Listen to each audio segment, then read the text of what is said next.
I think our starting point was a kind of like a science fiction folk record. Science fiction folk record. Can you explain that? Well, I wanted something that was like, I had been watching a lot of Twilight Zones at that point, like the old 1960s ones, and they used to have these like, sometimes these really beautiful, simple stories that just had this one really weird twist in it, but it was still really grounded at the same time, homey feeling.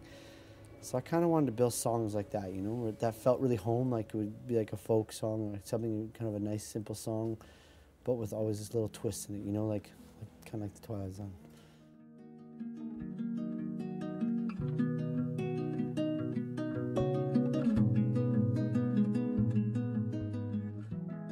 I think we wanted to do a more percussive record, less kind of ambient, you know, like that's always in the clouds, you know. We wanted something that moved. We wanted something that didn't have a lot of reverb in it, like there's barely any reverb in this record. We wanted something that kind of captured everything live, even sound effects, so we used like Foley instruments like bikes and stuff. So I think in that way, I think the lyrics are better. They're really I think the lyrics are more interesting. So in different ways, I don't know if we improved, but we did different things that we really wanted to accomplish, you know. We planted our skin like a seed in the ground.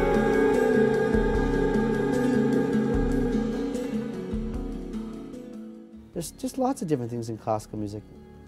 There's all sorts of, you know, it's a library filled and filled and filled with lots of interesting musical ideas.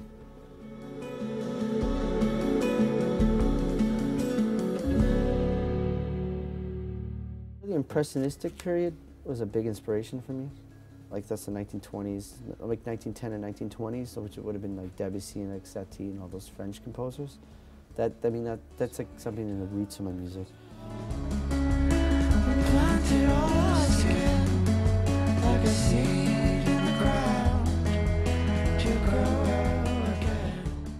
The only time I discovered that I could probably write songs was after listening to Bjork, because when I listened to Bjork, I realized that I could do like instrumental music without any compromising it at all and sing with it.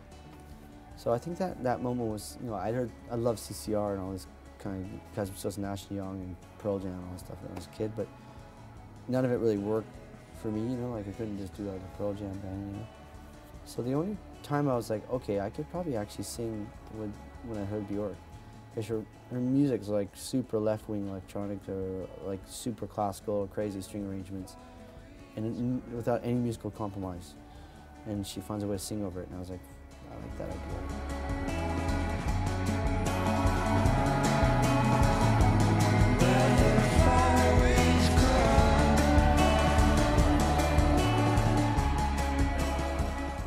Well, music's kind of a strange thing. It just took my life without me noticing, really. I never remember making the conscious decision. I just always liked, music was always part of my life, and it always took up more and more and more part of my life until it was like my family and my life, you know.